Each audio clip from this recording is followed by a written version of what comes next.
तान्या विंचू मरा नहीं था। ये बात कुल्हाड़ीपुर गांव के लोग फुसफुसा कर कहते थे, क्योंकि यहां हर कोई जानता था कि कुछ नाम ऐसे होते हैं जिन्हें जोर से लेने पर वो सुन लेते हैं। तान्या विंचू भी उन्हीं नामों में से एक था।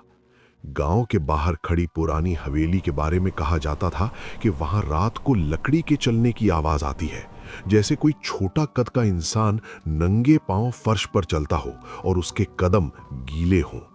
कोई उसे देख नहीं पाया, लेकिन जिसने भी आवाज सुनी उसने अगली सुबह किसी से आंख नहीं मिलाई।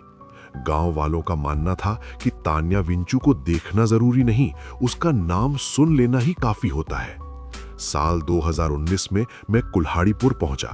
मेरा नाम आदित्य है और मैं उन कहानियों के पीछे जाता हूं जिन्हें लोग डर की वजह से दबा देते हैं। मुझे बताया गया था कि ये गांव किसी पुरानी अफवाह की वजह से बदनाम है, लेकिन जैसे ही बस से उतरा मुझे महसूस हुआ कि यहाँ की हवा में कुछ अलग है। लोग बात करते वक्त अचानक चुप हो जाते थे। बच्चे खेलते खेलते हवेली की तरफ देखते ही रुक जाते थे, और जैसे ही शाम ढलती पूरा गांव एक साथ अपने दरवाजे बंद कर लेता था, मानो अंधेरे से नहीं बल्कि किसी के आने से डर रहा हो। पहली ही शाम एक बूढ़ा आदमी मेरे पास आया। उसकी आवाज कांप नहीं रही थी, लेकिन शब्द भारी थे।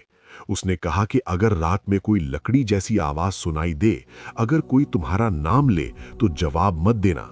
मैंने हंसकर बात टाल दी, क्योंकि उस वक्त तक मेरे लिए तान्या विंचू सिर्फ एक कहानी था। मुझे नहीं पता था कि कुछ कहानियां सुनने के लिए नहीं बल्कि किसी को चुनने के लिए होती हैं। मैं गांव के एक पुराने घर में रुका, जहां दीवारों से नमी टपकती थी और दरवाजा बंद करने पर भी बाहर की ठंड अंदर घुस आती थी। आधी रात के करीब मेरी नींद अचानक खुल गई। कमरे में अजीब सी सन्नाटा था, इतना गहरा कि मुझे अपनी सांसें सुनाई दे रही थीं।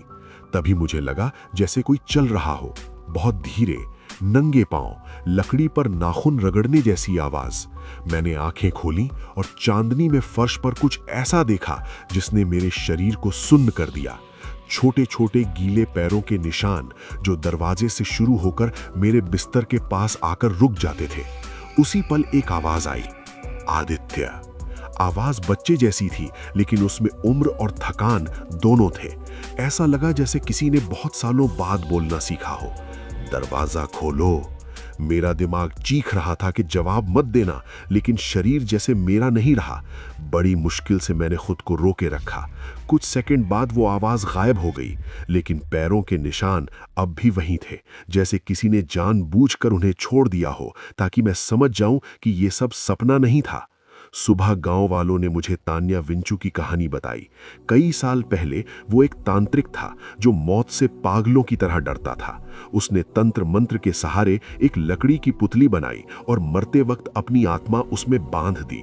उसने कहा था कि जब तक कोई उसका नाम लेता रहेगा वो लौटता रहेगा। गांव वालों ने उस पुतली को हवेली में बंद कर दिया, लेकिन तान्या विंचू का नाम लोगों की जुबान पर रह गया, और शायद यही उसकी सबसे बड़ी ताकत बन गई। मैंने उस पुतली को देखा, लकड़ी का चेहरा, बड़ी आंखें और टेढ़ी मुस्कान, जैसे वो मुझे पहले से जानती हो। उसे देखते ही मुझे एहसास हुआ कि ये सिर्फ लकड़ी नहीं है। उस रात गांव वालों ने तय किया कि अब और इंतजार नहीं किया जाएगा। पुतली को हवेली के सामने जलाने की तैयारी की गई। आग जली, लकड़ी चटकने लगी और तभी एक हंसी गूंजी, लकड़ी की, जिंदा। तुमने देर कर दी। अगले ही पल हवा चली और आग बुझ गई। अंधेरा ऐसा छाया कि किसी को कुछ दिखाई नहीं दिया।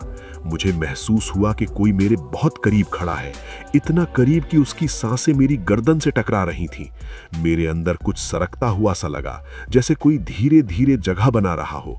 अगली सुबह हवेली नहीं थी, गांव का आधा हिस्सा जला हुआ था और लोग कहते थे कि मैं अकेला बचा हूं।